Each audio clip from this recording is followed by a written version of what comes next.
All right. Welcome, everybody.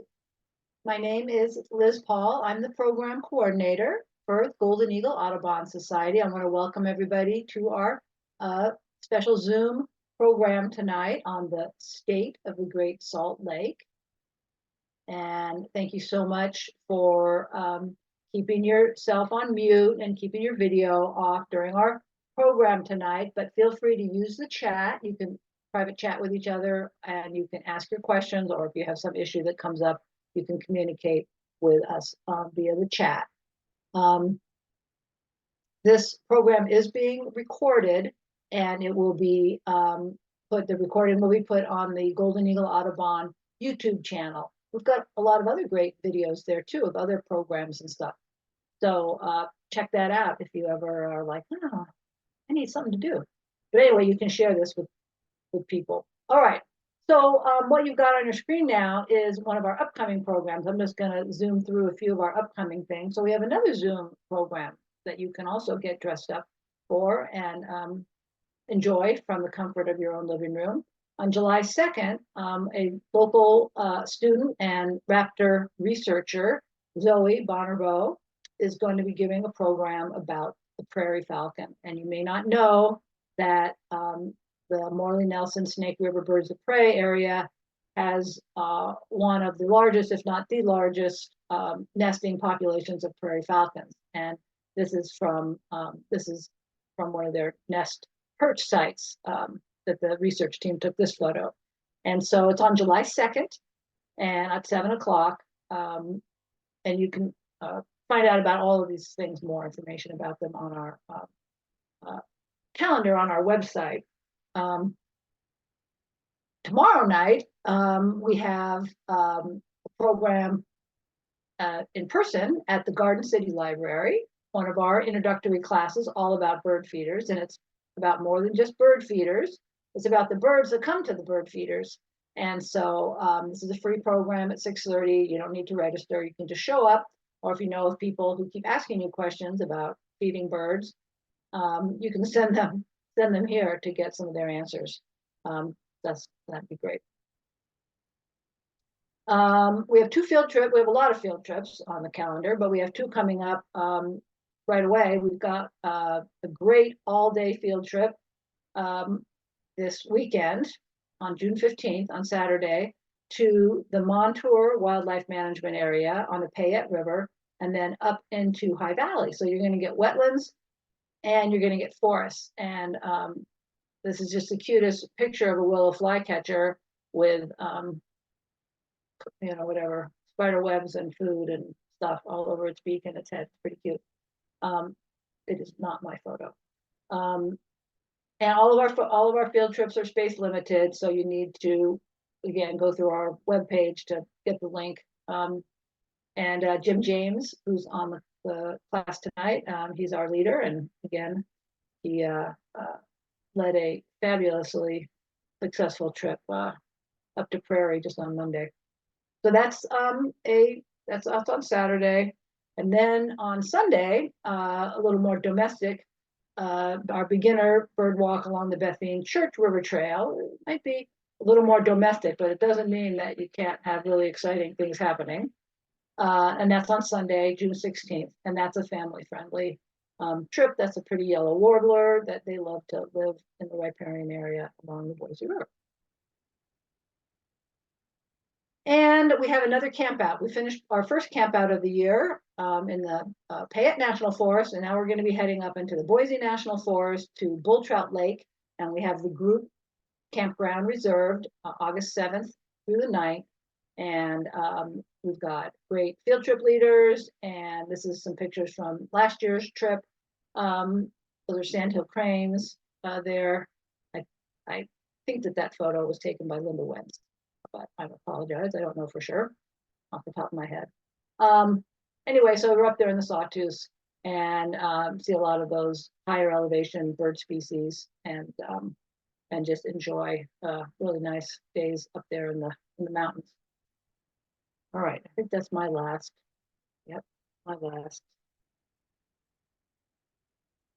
So our program tonight that you all are here for is the state of the Great Salt Lake. And you would have to be new to the area to not realize that the Great Salt Lake has been suffering from low water in this decade, and that has had serious repercussions. And Katie will tell you more about what the current situation is tonight, and she'll be happy to answer your questions. So Katie is the Education and Outreach Director for Friends of Great Salt Lake.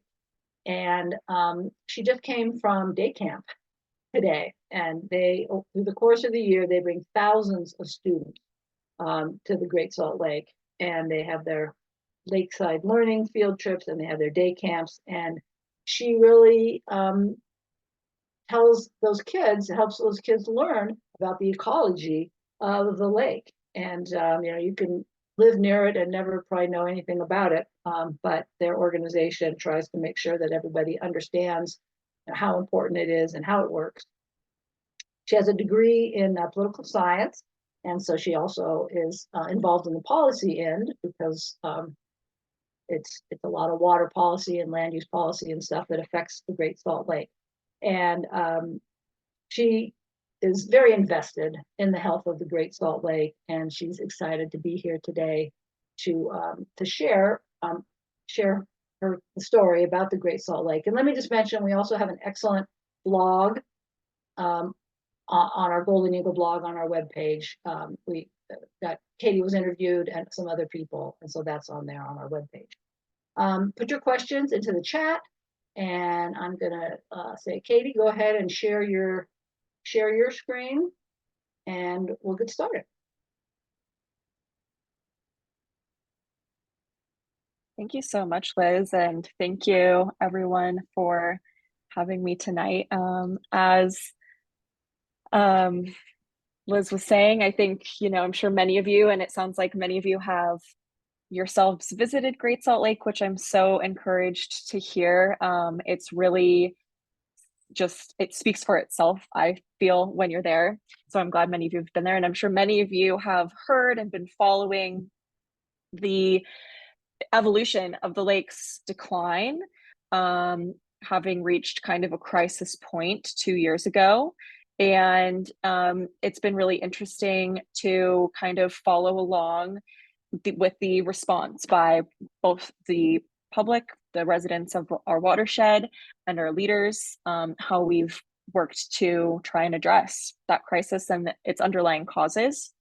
To start by, and just, I guess, as a mention of significance, I am so happy to get to speak with all of you. Thank you again for having me. I really feel that it's so important to get to reach and speak with folks as far all around the world, really. I mean, the lake is so significant anywhere, but certainly in our region, I think it's really significant beyond. It's an issue that transcends the boundaries of just our state or our watershed, and beyond. So I'm very pleased to be able to share kind of this overview of the lake, a little bit of Great Salt Lake 101 with all of you. And I apologize if any of it might be redundant, something you're already aware of, but I think it's always good to be open with what we might think that we know or recognize what we don't yet know. So hopefully you find still some insights here. And I really do welcome your questions. So please do add those in the chat as we go. I'm happy to go more in depth. Again, this is kind of an overview, but I'd love to speak to your interests, whatever those might be. So let's get started. Here's a little bit of information about Friends of Great Salt Lake. I've been with Friends of Great Salt Lake for 6 years now. And we are a membership-based nonprofit founded in 1994. We're turning 30 this year. It's very exciting. We like to think that we were advocating for the lake, celebrating the lake before it was cool. It's gotten kind of cool recently, which is amazing. We love the big swell of public attention, awareness, appreciation for the lake, but we really have been invested in this issue for decades now. And our executive director, Linda Freitas, has been a very influential leader, building partnerships, working very collaboratively with a wide variety of stakeholders, ranging from government leaders, elected and appointed leaders in our state government, local governments, counties, water districts, all of the above, as well as other interest groups like the mineral extraction industry and the brine shrimp industry and birders and anyone and everyone. We work to be friends. We work to build relationships and find common ground to work toward our shared goals, toward the mission, our shared mission, in preserving and protecting Great Salt Lake's ecosystem through education, research, advocacy, and the arts. So we provide programming within each of those 4 focus areas. I have the privilege of managing our education programming, which includes our Lakeside Learning Field Trip program. And we're in our 20th year this year. Over that time, the field trip program has brought almost 40,000 students out to Great Salt Lake for experiential education. And like Liz said, we talk about the ecological significance of Great Salt Lake, everything from the migratory birds, the life cycles of brine shrimp, the geology of the area. We look at bison. I think really the experience of being in the place is what's most valuable. And like I said, I think it really speaks for itself being out there. So I just love and feel it's so gratifying and fulfilling to get to see students building that appreciation, seeing things that they find beautiful and exciting and engaging at the lake, and hoping that that's a memory that they carry with them as they become decision makers and future stewards of the lake. In addition to education programming, we also support Great Salt Lake research through our Doyle W. Stevens Scholarship Program, which awards two $2,000 scholarships annually, one for graduate level research and one for undergraduate level research in any academic discipline that expands our knowledge and understanding of Great Salt Lake and its very dynamic ecosystem. I think 2 years ago, as the lake was in this emergency state, we really realized that there's a lot of gaps still in our scientific understanding of the lake, and the best available sound science is what can help inform decision making that will ultimately protect this ecosystem and guide its restoration long term. So we have a wonderful long list of alums of this scholarship program who have gone on to continue working with the lake, and we really appreciate the connections that we've built with the academic institutions in the watershed and even around the country who are supporting that informed decision making for the lake.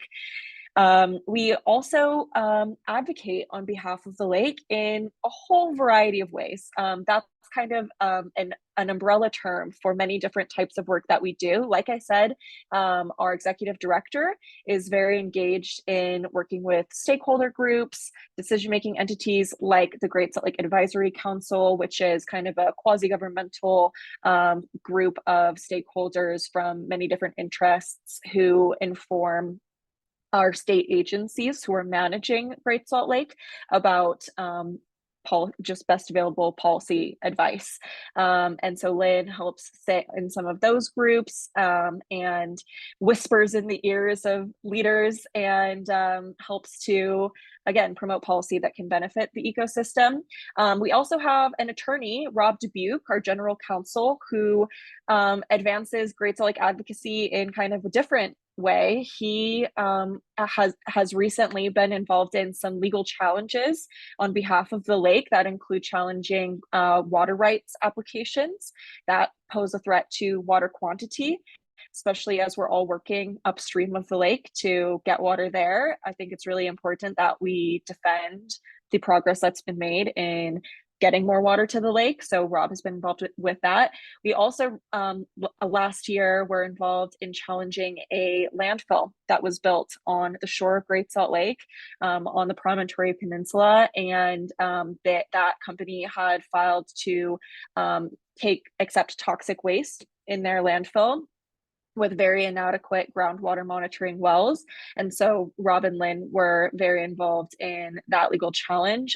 They ultimately went to the Utah Court of Appeals for that case. And ultimately, our case was dismissed on appeal, but the company's application to accept toxic waste has been, the agency, our state Department of Environmental Quality, intends to deny that permit. So ultimately that has been a victory for the ecosystem, which we're very pleased with. And there's been many other legal issues like that Friends has worked on over the last 30 years that I think are hard to kind of like quantify. It's hard to think about what could have been had we not been serving those legal interests. But I think I'm so grateful for all of the work that's been done, even before my time in this mission, to preserve what we do have at the lake still.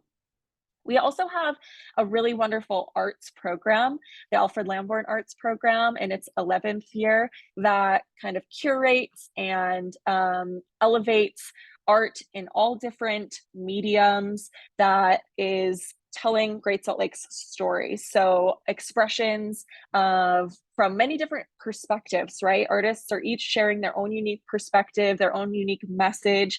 And I think that art has the power to, again, tell the lake story and also be its own type of advocacy in a way that science and even policy doesn't always reach into the public. So I think it's really valuable that we elevate the arts as part of our mission. I think that has a lot of meaningful impact as well. And we will have an event, our Alfred Lamborn Arts Program gallery opening and reception on September 6th this year. We'd love to see you there. It's a really fun event with some live performances from the artists. And then we just recently had our biennial, every other year, Great Salt Lake Issues Forum, which brings together stakeholders and experts, researchers, leaders from all around the region and even some around the world, coming from saline lake systems in Argentina, Mono Lake, Salton Sea, who come and share the latest in research and management practices for saline lake systems, and in particular Great Salt Lake. And we have all the recordings and presentations from this year's forum. We just hosted it in May, posted on our website. So I'll share that link at the end of my presentation. And there's just a ton of great material in there, and I can help direct you if there's anything in particular that you're interested in learning more about. There's a lot of really great, like, recent, up-to-date information. So that's what we do. Let's talk about the lake. I could talk about Friends all day, but here's what we're all really here for. This is our watershed. This is kind of the ultimate Great Salt Lake 101. This is a graphic that we use with our 4th grade field trips, but I think it's helpful for all of us too. You know, a watershed, I'm sure you all know, is defined by the water in an area flowing toward the same lowest point. So in our watershed, which is more than 22,000 square miles, it's actually even bigger than just the area shown on this map, but this comprises most of the flows that reach Great Salt Lake. In this huge area extending all the way from Nevada across to Wyoming, even up into Idaho, all of the water that rains and snows and flows in this area would naturally flow to or toward Great Salt Lake because it is at the lowest point of this huge basin. And in this basin, we have 3 major rivers that bring water into Great Salt Lake. The Bear River is the northernmost and flows through Wyoming into Idaho and then down back into Utah, reaching Great Salt Lake. Bear River Migratory Bird Refuge is kind of the wetlands and delta of the Bear River. It is Great Salt Lake's largest tributary, and it is a very critical component of this ecosystem, both in water quantity and wetland habitat. It's really, really productive for the ecosystem. Moving south, we have the Weber River, which flows mainly through our Wasatch Mountains, which Salt Lake City. We see, I don't know if you're familiar with the term the Wasatch Front, but that is our biggest center of population in Utah, all living along the Wasatch Mountains on mostly this western edge of the Wasatch Mountains that all of these rivers pass through on their way to Great Salt Lake, which is we'll talk more about later. But the Weber River flows into kind of the central eastern part of Great Salt Lake. There are some protected wetland areas, waterfall management areas at the termination of the Weber River as well. And then the southernmost river flowing in is the Jordan, which flows north out of Utah Lake, which is kind of interesting. Yeah, Utah has some interesting, like, you know, kind of, I guess, biblical lore, the River Jordan, the miracle of the gulls, and I'll mention that again later. But the Jordan River is what I get to spend the most time with. I live in the Salt Lake City area, and there's been some really great activism around restoration of the water quality of the Jordan River, management of the river to benefit Great Salt Lake, like with releases out of Utah Lake. And, you know, obviously, upstream of these three major tributaries, there are many, many more streams, creeks, rivers, reservoirs, lakes that all, you know, support these flows. And it's a very dynamic watershed. There's a lot going on here. We have more than 2.5 million people who live within this area.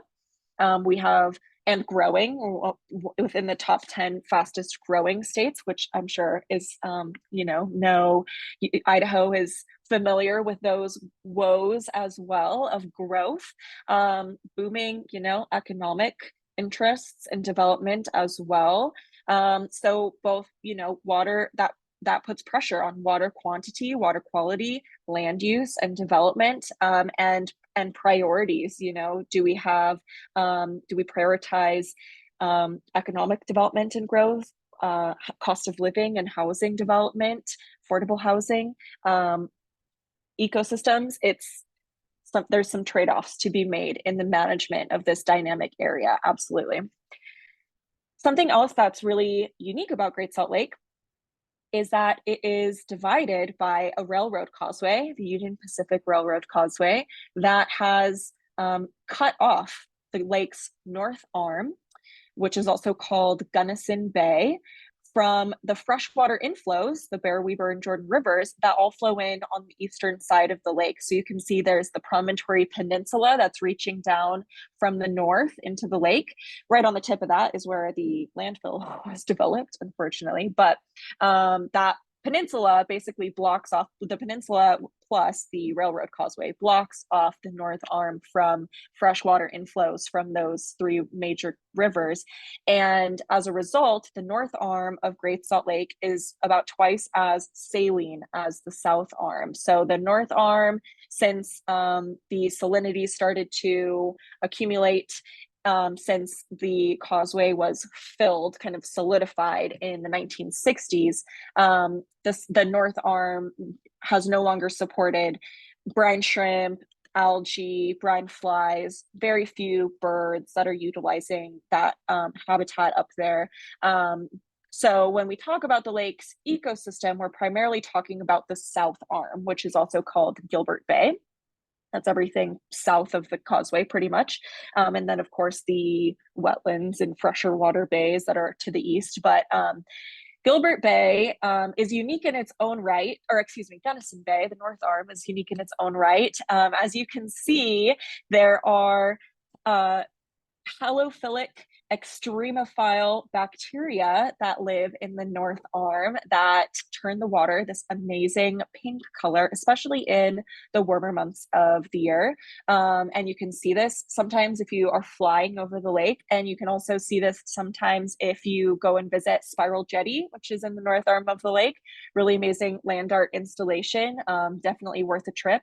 And this causeway, although it has very dramatically affected the ecosystem of the lake, bisected it essentially, the causeway does have a breach, an opening partway through that allows water from the south arm, as it is filled from the rivers, that volume gradient pushes water into the North Arm. And that's why it hasn't just dried up completely, right? That was something else I should have mentioned about the watershed. Why is Great Salt Lake salty, right? So because it's at the lowest point of the basin, rivers can't flow out of it, and water is only leaving by evaporation, leaving behind all of the minerals, pollution, everything else that gets that flows in, collects in the lake. And so the North Arm is only being supplied by the saline water in the South Arm and accumulating, condensing over time. And there's been some recent developments in management along the causeway that have been really interesting and consequential for the ecosystem in the South Arm, and I'll talk more about that later. But again, so when we talk about the ecosystem in the lake, we're primarily talking about the South Arm. And here's some action in the South Arm. Great Salt Lake is really an incredible and unique ecosystem. It is the largest saline lake in the Western Hemisphere, and it provides critical habitat for a wide variety of wildlife, but especially for migratory birds from all around the hemisphere. Up to 12 million migratory birds from over 300 species visit Great Salt Lake each year to nest, rest, and feed along their migratory journeys. These birds are Wilson's phalaropes, which migrate from as far south as Argentina all the way up to Canada, and use Great Salt Lake as a staging ground, mainly in the fall before flying south for the winter. Phalaropes primarily feed on the lake's brine flies, and we can have up to a third of the world's population at Great Salt Lake in the fall. So this is a species that is highly dependent on a functioning food web in the lake when they arrive. Another species that is highly dependent on the lake's food web is the eared grebe.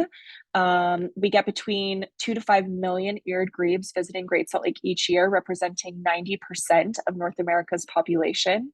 Each grebe can eat up to 30,000 brine shrimp per day per bird. That is a ton of food. And they can double their body weight while they're here at Great Salt Lake. So they are literally fattening up to store all that fuel for their long journey south, is when they're mainly staging and feeding here in Great Salt Lake. And they gather in such large numbers that when they leave, they are visible on weather and airplane radar scanners. So that's what that image on the right is showing, is the radar storm cloud, the hurricane of grebes heading out from the lake. It's really, really impressive. And when grebes are here, they molt their flight feathers. So they lose their ability to fly temporarily, and that makes them exceptionally vulnerable, because if they were to arrive at Great Salt Lake, molt their flight feathers, and did not have a sufficient supply of brine shrimp, which they're feasting on, they need a really, really healthy, robust supply.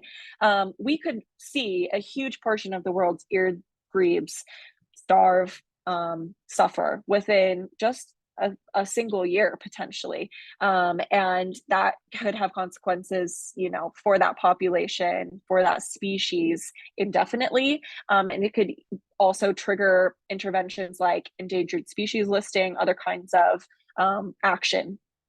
But it's hard to overstate the ecological significance of the lake. I think the birds, I'm sure you all can appreciate, really are an indicator of greater ecological health and functionality.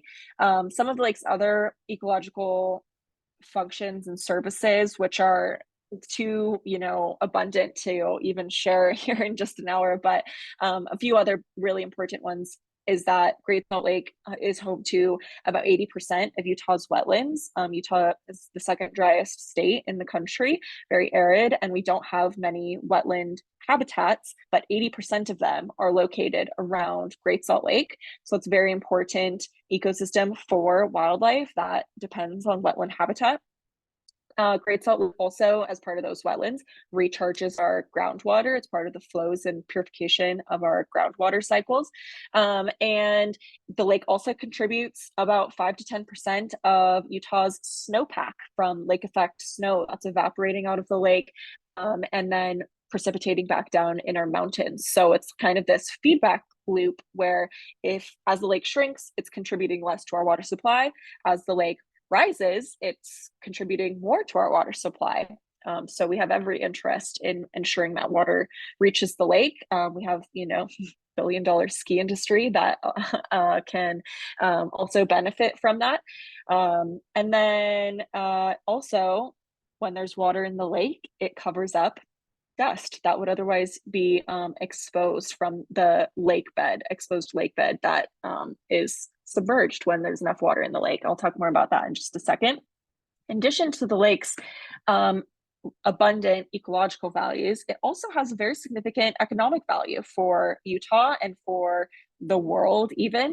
$1.6 billion is contributed to Utah's annual GDP directly from activity in and around Great Salt Lake. Most of that is coming from the mineral extraction industry. You can see those huge piles of salt in this photo. Great Salt Lake's mineral extraction industry provides thousands of jobs, millions and millions of dollars, and it is a supplier of many critical minerals that are in short supply, including the only domestic supplier of magnesium in the United States. There's also a very, if you can believe it, multi-million-dollar commercial fishery on a lake with no fish. In the brine shrimp industry. That's the photo on the right.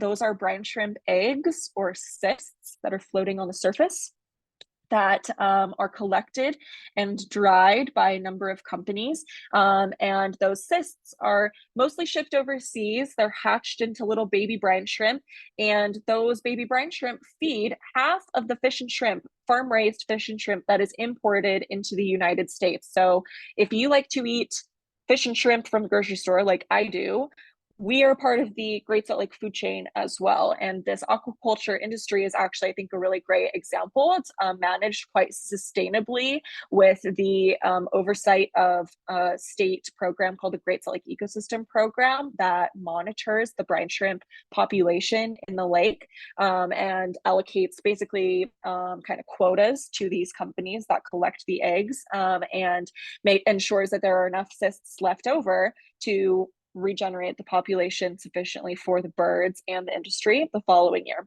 So that, I think, is a really encouraging model for sustainable economic use of the lake and balancing those interests.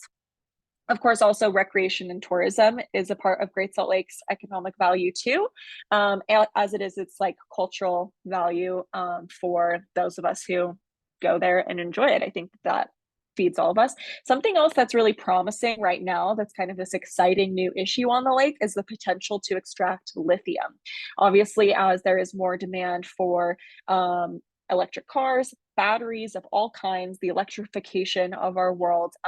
Lithium is in very high demand globally, and Great Salt Lake has this quite abundant supply of lithium in the brine of its water. So there are a few companies that are working with different types of technology to try to extract lithium from the lake. And that is an issue that Friends has been involved with, kind of monitoring those applications and ensuring that new development does not undermine the efforts that have been made to stabilize water levels for the lake and water quality for the living things, the ecosystem that depend on, not having consequences, pollution that enters the water from this kind of activity. But it could be very lucrative for, benefiting the ecosystem itself.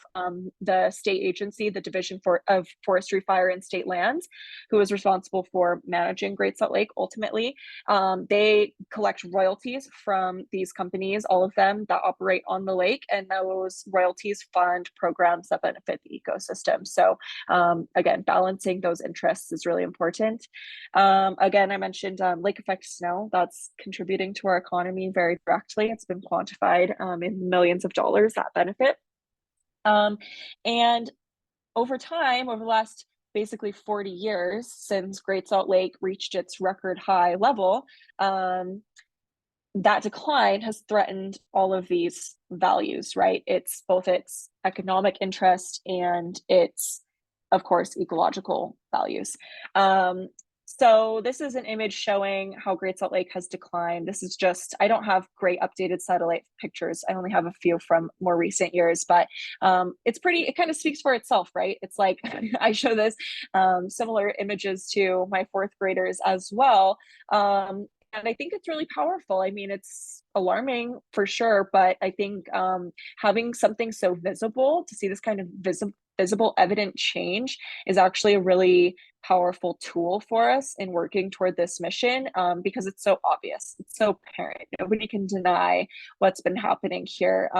From the time Great Salt Lake was at its record high in the 1980s, I mean, I wasn't around, unfortunately, to get to experience that. I would love to hear if you guys have good stories about like the glory days of Great Salt Lake in the 80s when they were literally pumping water out of it, if you can imagine, because it was flooding I-80. It was so full.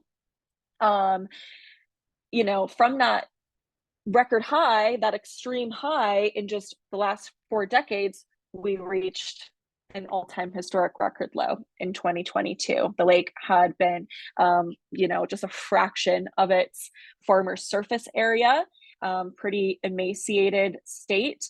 And there's some really alarming consequences that have come along with that, certainly for the ecosystem. So in 2022, as the lake not only was reaching this record low water level, as it was getting smaller, it's also getting saltier. The same volume of salt is condensing into a smaller and smaller volume of water.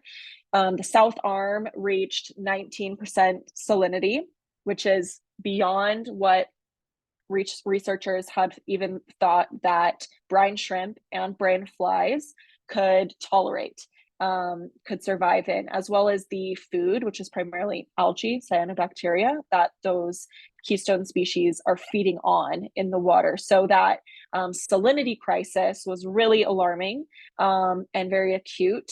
The brine flies there was some documentation of the suffering of the brine fly populations. They were underweight and they were not completing their metamorphosis as successfully as they otherwise would.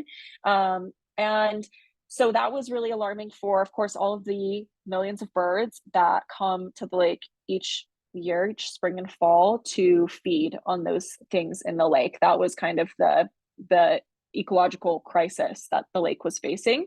Something that was kind of a delayed consequence, even after the lake had come up significantly from the historic winter of 2023, was that nesting birds who have used Great Salt Lake's islands as safe habitat historically for nesting, had been really disturbed by chronic low water levels. And most notably last year, the population of American white pelicans, which has been surveyed for decades by state biologists. That group went out last year and found only a handful of juvenile pelicans and abandoned nests that had been left out at Gunnison Island, which historically had been used by up to 20,000 breeding adults annually, one of the largest breeding colonies of American white pelicans. So as Great Salt Lake has declined and shrunk away from its islands, most of them connected by land bridges back to the shore, which has allowed for increased predation and just disturbance by both predators and humans who have made that a inhospitable habitat area for nesting birds like the American white pelican. So that was a really alarming discovery last year that showed, even with a rise in water levels, ecological damage has been done by chronically low water levels. And beyond the collapse of the lake's food chain and impacts to the ecosystem, the largest threat to all of us humans, more than 2.5 million people who live around the lake, is dust coming off of the exposed lake bed. Wind blowing across that exposed lake bed picks up particulate dust, PM10, which can contain both naturally occurring toxins like arsenic and toxins resulting from upstream pollution, decades of upstream industrial activity like lead and mercury. And there's, small but growing body of research showing how long-term dust exposure has, really alarming health consequences for populations. Specifically, there's been some interesting work around the Salton Sea, residents who live in Southern California who have been really impacted by dust exposure. And we are just in this, perfect position, unfortunately, with our population to the east of the lake, right up against this front of mountains, with our weather systems typically coming from the west and picking up that dust across the lake bed and blowing it right over all of us. That's what was shown in that video. The dust can also be deposited on our snowpack, which lowers its reflectivity and accelerates its melt and runoff. So again, there's kind of a feedback loop there. So those are, to me, the two most alarming immediate consequences of the lake's decline. But there's great news. We're done. I'll move on from the doom and gloom, because that's all, to me, like, not very empowering to dwell on the consequences. I care so much about remaining hopeful and finding solutions that I can contribute to and I can encourage others to contribute to. And we have this amazing window of opportunity to do exactly that, because after reaching this horrible brink of collapse, this emergency place, we had this gift of a historic snowpack in 2023. And that, by some records, it was like the most snow ever recorded in Utah, which is just wild after years, decades of chronic drought across the state. That was really welcome and unexpected relief for our water supply and our ecosystems across the whole state. But this winter really pulled us back from the brink of collapse. After we'd feared that migratory birds would arrive in the spring to find a lake that no longer supported brine shrimp and brine flies, we celebrated our annual Miracle of the Gulls with just a new appreciation. This is a photo I took from one of my field trips in the spring of 2023. It was early. These kids actually came from Wendover, which is way across the watershed on the western edge, the border with Nevada. And they came out and got to see these gulls, who are our state bird, because of this legend that when the pioneers arrived in Utah and they were trying to grow their crops, there was this emergence of Mormon crickets, insects that were eating their crops. And just as they feared they would starve and all had been lost, the migration of gulls came through and ate the insects and saved, the humans. And so I feel like I see just parallels in these kind of natural rhythms in our ecosystem. Like, they've been known to us, obviously, even longer than the pioneers' arrival in Utah. But it just felt like such a gift to have this annual event. And I really saw it in a new light after, we'd feared that we wouldn't be able to have it anymore. So we had another amazing winter just this last year in 2024, and that has kind of compounded the gains that have been made in water level at the lake and the restoration, the kind of rebound of the ecosystem, some repair that has been able to happen there because of this big swell. Here's another kind of visualization of that change in elevation. The last time that the lake's south arm reached its current level was 2019. So that gain over the last couple of years has literally rolled back the clock and bought us some time to see the policy interventions that have been implemented, to see those play out and develop, and hopefully translate into long-term increased inflows for the lake in high snow years and drought years, which will inevitably come. And as you can see, we talk about these water levels, all of these numbers, 4202, 4188.5, those are feet above sea level. So I've been told that just saying, you know, the lake rose a few feet or showing these numbers, it doesn't always, if you're not sure, you know, if you're not familiar with the altitude and the the elevation in the area, it kind of doesn't sound like a lot. But because Great Salt Lake is so shallow and wide, these small differences in surface elevation translate into a huge difference in surface area. And again, I apologize, I don't have a better satellite photo to show the update since 2024. But yeah, just imagine, you know, rolling back the clock, it's been really pretty transformative. But you'll notice that between 2022 and 2023, we've started recording the elevations of the lake between both the south arm and the north arm. And that is because they've become different. In the winter of February of 2023, the state chose to raise the berm. There's a berm of rocks that's at the bottom of this opening in the causeway. So they kind of raised the division, increased the division between the south arm and the north arm. And the reason that they did that was in an effort to address the salinity crisis in the south arm in even still the winter of 2022. So they wanted to try to capture as much of the runoff, freshwater runoff entering the south arm. They wanted that all to stay in the south arm as much as possible to dilute the salinity for the sake of the ecosystem. And what that's effectively done is raise the elevation of the south arm disproportionately with the north arm. So the south arm is now more than 6 feet higher than it was at the record low, and the north arm is only about 3 feet higher than it was at the record low. So we're kind of managing these two lakes more and more independently. And I think initially there was some fear that this would mean we had, you know, cut off the north arm, cut off half of the lake, sacrificed it on behalf of the functioning, the ecosystem down in the south arm, but that has its own consequences.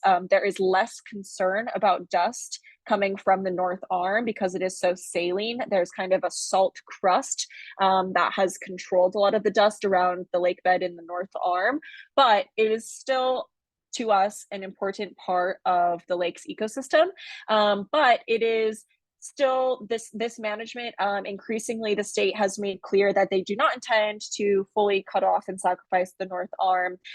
Like I said, it has continued to raise. Water is still flowing into it, even though it's at a slower rate than the south arm.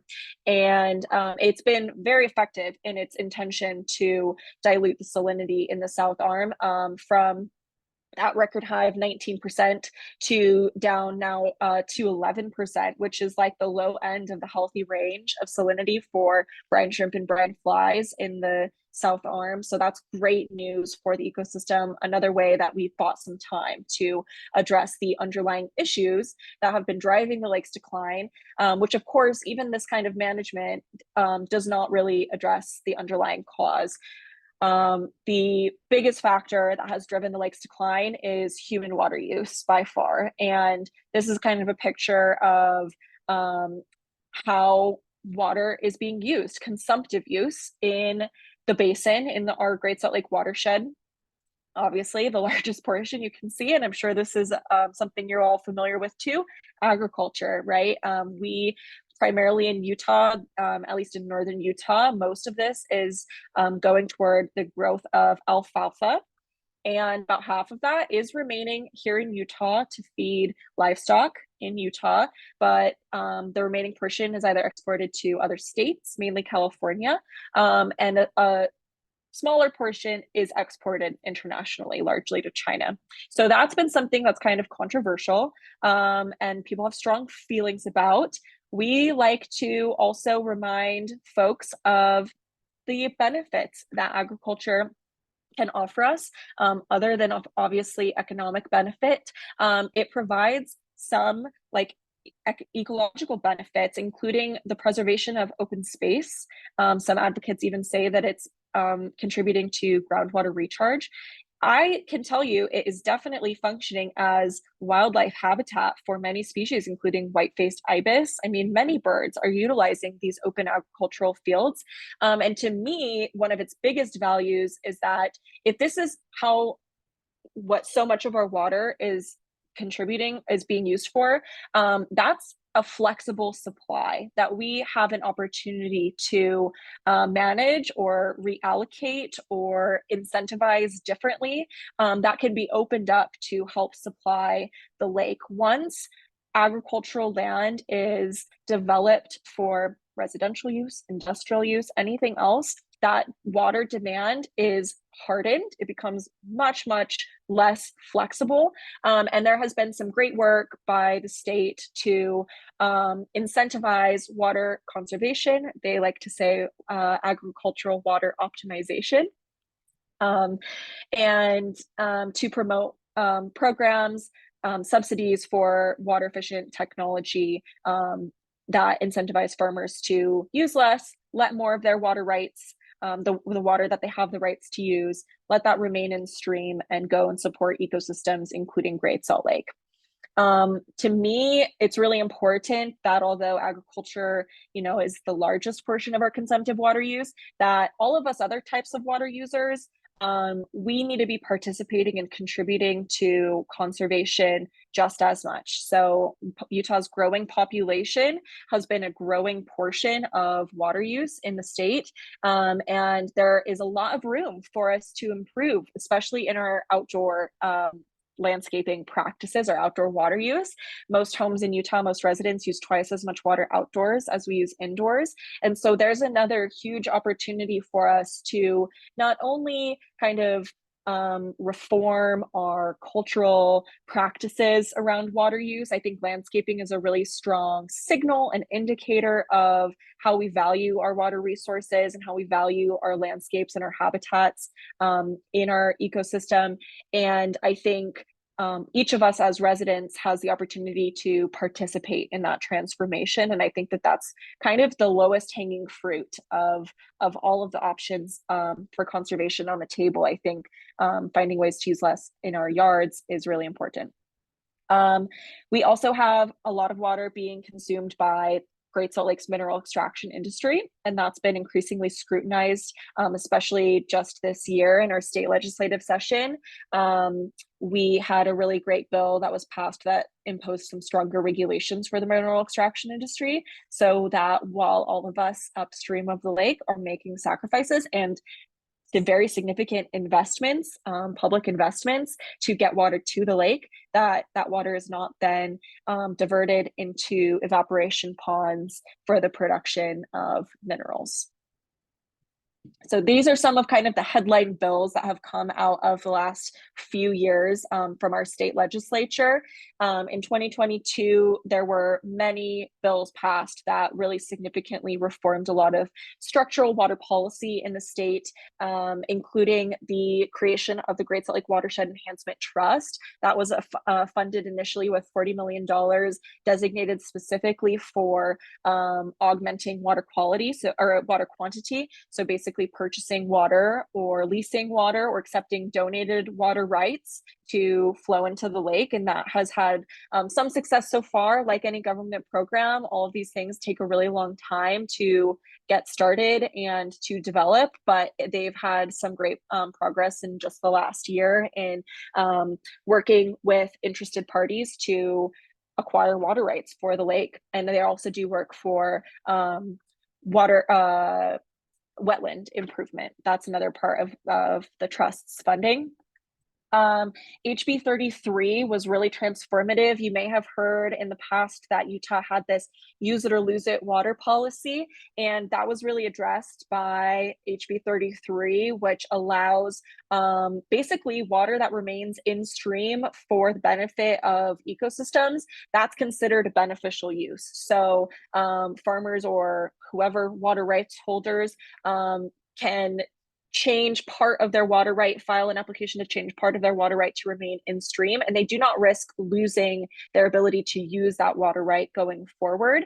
And that's been a really important change, especially for the agricultural community. But there's still been a lot of need to build trust in that community and participation and buy-in for those kinds of programs. There was more funding allocated in 2023 for agricultural water optimization.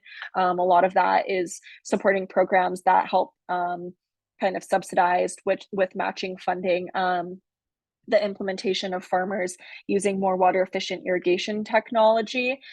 So that has the potential to, not impact farmers' productivity and profit, but do the same using less water, and let the rest go to the lake and potentially even be compensated for the water that they are letting remain in stream.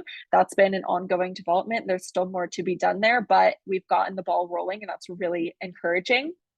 What else is on here? We had the designation or the creation of a new government position called the Great Salt Lake Commissioner. Initially, that position had been nicknamed Great Salt Lake Czar. So that's been basically the new highest level authority leader who is working on behalf of Great Salt Lake, and he even has some authority over the other state agencies that are responsible for managing the lake. And his name was Brian Steed. He was appointed last year, and he has been his team put out a great strategic plan on behalf of the lake for its long-term restoration to it's a healthy elevation. And I can share the link for that too. That is really like the latest plan for the lake and how we're going to get it to a healthy level and keep it there. So that's been very encouraging. His office is doing a lot of great work. There have been, like I said, some very encouraging water acquisitions by the Watershed Enhancement Trust, including significant donation from the Church of Jesus Christ of Latter-day Saints. And then this year, we had kind of less exciting water policy, which kind of was okay. We've had a lot of change in the last 5 years. So at a certain point, you kind of need to let these programs play out before we throw too much more on the plates of the state agencies who are responsible for implementing them and managing these programs going forward. But like I said, the most consequential bill from this year's legislative session was imposing some stronger regulations for the lake's mineral extraction industry, which has been really encouraging. And I think that the industry has responded well to that and they want to participate. I heard one of their representatives say in an interview, they see keeping water in the lake as a good business practice, which seems like a no-brainer because they depend on it just as much as the birds and everything else. So we want to, again, move towards sustainability, restoration, and the maintenance of that healthy elevation. And here's another bit of good news. This spring, the state biologists who go out and monitor the pelican population, they found that pelicans had returned. Some of them, not quite, I think, as many as we had once historically been nesting at Gunnison Island, but still a significant population had returned to both Gunnison Island as well as another island, which is actually in the south arm of the lake called Hat Island, a little teeny island, which they hadn't been documented as utilizing in many years. But so that's really encouraging to see that, even after this really alarming disturbance last in their abandoning their colony at Gunnison Island, our ecosystem is resilient. There is more resilience built in than we may even understand. And that to me is another reason to be so hopeful and optimistic and to be committed in following through on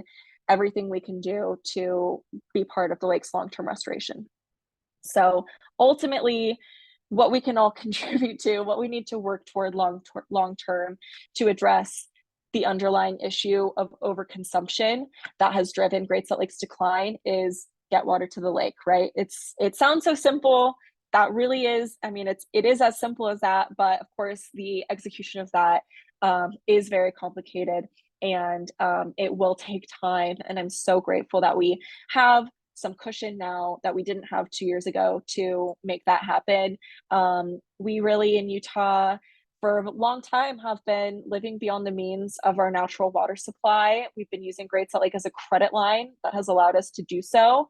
And the lake is calling that debt due. I think we've all awakened to that reality.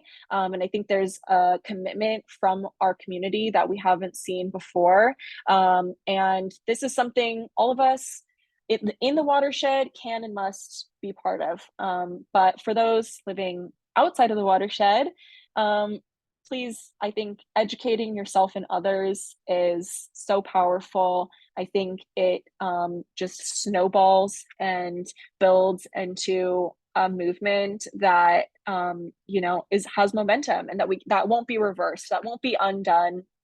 And we won't become complacent, just after these couple years of big winters. I think we'll face water woes in the future. We're not out of the woods by any means, so we have to be vigilant, and that includes all of us in the region for sure. So I would say also, if I think there's no way more powerful to educate yourself than by going and spending time at the lake. I think it really speaks for itself. It just is surprising every time that you're there. There's always something unexpected that it will show you. And I think that that's just so delightful and really inspiring and empowering to see what's at stake, what we are fighting for, and help others. Bring someone new with you, bring someone out who is a budding birder, or maybe they have misconceptions about the lake or they've never been. I think all of you can be advocates in this community in that way. So I'll leave you with this, a great celebration of Great Salt Lake's weird and wonderful ecosystem. The Antelope Island Spider Festival is in its 11th year this year. We get to go and help educate attendees and help kind of bust spider myths and help both arachnophobes and arachnophiles appreciate all of the living things in our ecosystems and take part in their protection. I think appreciation is a big part of that. So here's my information. I'm happy to share that out if anybody has questions, but let's see if anybody has questions. That's my last slide. I'm going to stop sharing here. We do have some questions. So I'm almost out of breath, and I wasn't even the one talking. So catch your breath. That was incredible, Katie. Your passion is contagious, and I guess you might change your little things. They were not out of the dust yet. That's a good one. Okay. So we do have some questions, and feel free, folks, to add some additional questions. Why don't we start with an easy one? Do the rivers largely empty into the south arm? It was a little confusing because I think that only part of it, is like visible really when you're driving. Yeah, let me pull that map up again. So yes, the rivers all flow into Great Salt Lake's south arm, and let me share my screen here. Can you see my cursor where I'm moving my mouse around? Yes. Okay, so here's the Bear River, right? It's flowing down into Bear River Migratory Bird Refuge is all around here. And then it flows down south this way. Weaver River, same thing, flowing in from the east here. And then the causeway comes from the tip of this peninsula across the lake here. So everything's kind of flowing under the causeway. Same for the Jordan, this big bay, this white island is Antelope Island. So the Jordan River flows into Farmington Bay here. And then eventually there's a lot of different currents in the lake that help kind of circulate the water. But then the breach in the causeway is about partway through and flows north up into the north arm. Was that any better? Oh, I see. Kind of I see. So it flows from south to north because the water is coming in. Okay. Yep. Right. I think those of us who haven't been out there probably need to think about it a few different times. Okay. So that's awesome. So here's a question that I bet you're prepared to answer. You might have to not give your longest answer, but what kinds of uses, past and present, by indigenous people of the lake? Wow. Yeah, that is an amazing question. So there is just a very long history of human settlement, indigenous settlement around largely the eastern wetlands of Great Salt Lake. There's activity by Fremont people in that area from almost 1,000 years ago, I believe, maybe even more than that. And there are a lot of cultural artifacts and resources that are still, being discovered out in those areas. The lake is very significant, and landmarks around the lake are very significant for the Shoshone people, the Goshute people, the Paiute, and the Ute people all have various connections with Great Salt Lake. And I would say I've become most familiar with the connections of the northwestern band of the Shoshone Nation, who have been really active in the community, doing some really amazing work.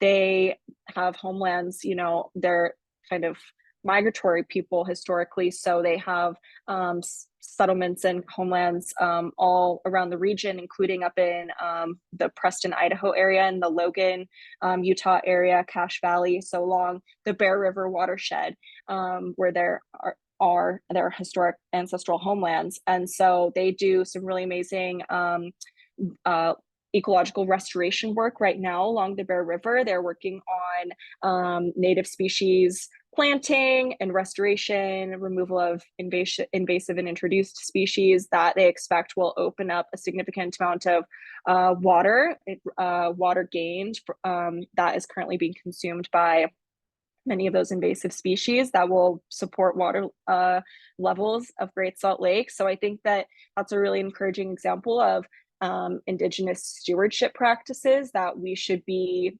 supporting and learning from. And something else that's really cool that I like to talk about related to Antelope Island is the annual roundup of bison on Antelope Island. There are up to 700 plus bison on Antelope Island. That is one of the largest and oldest publicly owned herds in the United States. It's really amazing to go and see them, and especially to see them during the roundup. So annually, there's this really collaborative effort to round up horseback riders from all these different groups, including representatives from Indigenous communities, come out and participate in the roundup and gather all of the bison in corrals, and they count how many there are. They check them for health and pregnancy, and give them vaccinations. And then each year, because the population grows as there are calves born, they auction off kind of the surplus to maintain the herd at a healthy size for the vegetation on the island and the other grazing animals that depend on the vegetation. And to me, that is this really beautiful, like, modern example of reciprocity and management and sustainability in our ecosystem. That is something people are like contributing to in a positive way. I think we hear so much about ways that humans are negatively impacting our ecosystems, but I just find that really beautiful. And I see that as, the bison have lived here, since like so long. I don't know. I'm not good at remembering like the actual timelines, I guess. I struggle with that a little bit, but been part of this landscape for eons, and hopefully will be for a long time to come, and we can all kind of be part of that as well. That's great. Yeah, that's it's there's a lot of new sensitivity, thank goodness, and I think your recognition of that ancestral knowledge is really key. So here's a bird question from Jasmine, and she says, "What actions will be taken to protect the pelican nesting colony on Gunnison Island? And would it be similar to what's been done at the Mono Lake, California, gull nesting colony?" And you may not know that answer, but you might be able to know who does. Yeah, that's a great question. I am actually not familiar about protections that have been implemented at Mono Lake for gulls over there. We had a speaker come to the Issues Forum, Jeff McQuilkin from the Mono Lake Committee, which is kind of the Friends of Mono Lake, our sister group over on that side of the Great Basin. But I would I'll have to look into that. His presentation is posted on our website, if you're interested in learning more about Mono Lake. But you know, I think that it's difficult to manage nesting colonies because like the birds are kind of like making those decisions independently. And there's, even if, I don't even know what could be done. The Gunnison Island is in the north arm of the lake, so that has been even more impacted, continues to be impacted by low water even more than the south arm. But I think long term, get water to the lake, just add water. That helps benefit the functionality of island habitats and all the other habitats that comprise Great Salt Lake's ecosystem. Excellent. So yeah, thanks, Jasmine. It sounds like you are a student maybe of what has happened there or is happening at Mono Lake. Okay, so then John asked about the water consumption and then you talked about exports. And are you actually exporting water or are you exporting minerals or both? There's California and China, you mentioned both. Yeah, good question. Sorry if I wasn't clear about that, but I was referring specifically to alfalfa exports. So, hay that is grown to green water. Sure, exactly. Might as well be, honestly. It is clearly a very big portion of our water use. Some of the benefits of alfalfa that I didn't mention is as compared to other types of crops that might be grown, is that alfalfa offers additional flexibility and that it's basically a grass. So farmers are I'm sure I don't need to tell you guys all that much about alfalfa, you're probably familiar, but farmers can opt to take 2 cuttings, 3 cuttings, maybe 4 if it's a good water year, if they've got enough left in the canals at the end of the season. But having the option to have a shorter growing season and apply fewer cycles of irrigation, that is additional flexibility for the water that's used for that crop. It's also considered a fairly drought tolerant crop. It can be alfalfa is the most water consumptive crop, I am told. I hear different perspectives. There's debate around it, but there was a really interesting presentation from members, officers from the Utah Department of Agriculture and Food, who were sharing some of these figures about their side of the story in regard to alfalfa. And I think what's important is that each of us as water users, we focus on our slice of the pie and not place blame on one another. I feel that doesn't contribute. It's not very productive. Excellent diplomacy. So let's finish it up today, this evening. What locations would you suggest a Idaho visitor would check out for birding? In particular, do you have 3 locations that might come to the top of your list? Sure, that's a tough question. There's a lot of good birding around here. We have a fabulous Great Salt Lake Audubon group that does all kinds of amazing field trips, and they would be the people to talk to if you ever are trying to get out on some birding trips with them around this area. But I would suggest the Antelope Island Causeway, which is very accessible, like literally just from the side of the road. Bring your binoculars, bring your scope, bring your long lens, and you can see so many different species, mainly I would say shorebirds. The classic avocets, black-necked stilts, all kinds of things, all the shorebirds, and phalaropes too in the appropriate seasons, and also water birds, so eared grebes and many different kinds of ducks, is a really just abundant location. We even last year we had a bunch of pelicans that were out visible from the causeway, which was really encouraging after we just heard that they weren't at Gunnison Island. We were like, okay, at least there's some that are coming to hang out here. And then Bear River Migratory Bird Refuge is world renowned. I mean, it is just a mecca. It is so productive as a managed wetland area for all kinds of different bird life. bird species. What else? I also really like Farmington Bay is another wetland area, protected waterfowl management area that's very accessible.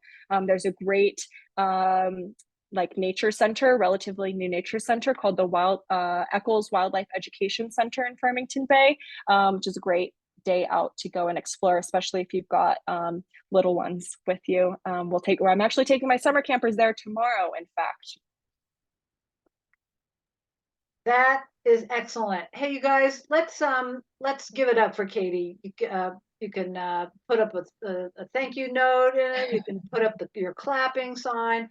That was incredible. And after being out there in the hot sun all day with the little 8-year-olds and all the things that all the great things and the little surprises they always bring. So that's really awesome. You are I was going to say thank you. Oh yes, I'll just write it. You can say thank you. That's great, everybody. And hey, Katie, just take a second and put your put the website into the chat, please. It looks like Thank you all so much. Friends of Great Salt Lake really cover a lot of territory and really build a strong foundation for a healthy Salt Lake. There's other groups that are out there that are a little more, fighting on the front edges and stuff, a little bit more, and with the education, and those people are going to grow up and they'll be in charge of the policy. We've got a lot of thanks. Yes. Yep. Go ahead and bask in a little appreciation there, Katie. You really deserve it. No, yeah, that's so nice. Thank you all. I hope that everybody I hope that everybody comes and to our show on our class on prairie falcons next month, and then this will be up on our Golden Eagle YouTube channel tomorrow or the next day. Thanks a lot, Katie. We're gonna close it here. Thank you, Katie. Thank you all. Thank Okay. you. Bye, Appreciate everybody. your time. Bye.